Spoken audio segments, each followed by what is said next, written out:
if we're dealing with oil at all, why would we not do it here? And is the argument that the White House is making that really we just need to get America off of oil entirely and onto windmills and, I don't know, unicorn tiers and whatever sustainable source of energy they want to go with? Is that a legitimate alternative?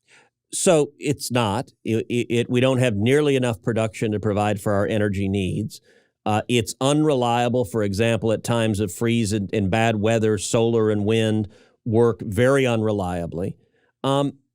And it's also terrible for the environment. So you look at, for example, the Europeans. The Europeans have gone very, very green, and they're hurting the environment. Why? Because they've shut down their nuclear plants, many of their nuclear plants. And now they've realized that the wind and solar is very unreliable, so they're opening coal plants. They're literally going backwards.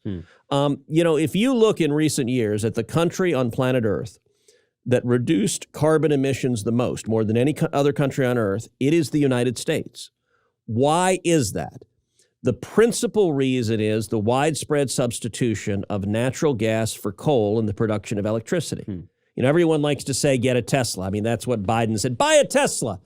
Well, the last I checked, the electricity you put in your Tesla, it's not coming from those unicorn tears. It's not coming from pixie dust.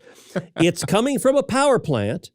And those power plants, by and large, they're either burning coal or they're burning natural gas. And by the way, if you replace a coal plant with a natural gas plant, it pollutes much, much less. It releases much, much less carbon. So if the environmentalists actually meant what they said, they would be the most full-throated advocates of natural gas on the planet. Because, number one, the United States, and in particular Texas, is the Saudi Arabia of natural gas. They're the largest reserves on planet Earth.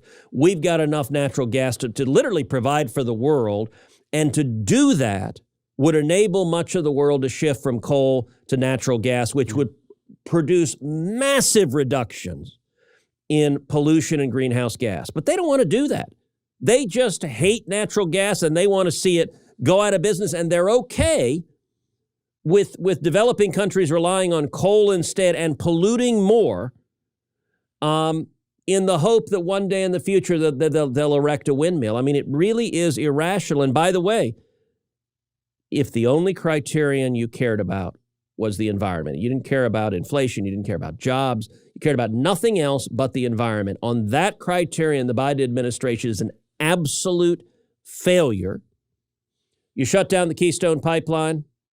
They transport the oil either using trucks and trains to the south, to the United States, or on ships to the west to China. Both of those pollute more, and they got a higher risk of spills.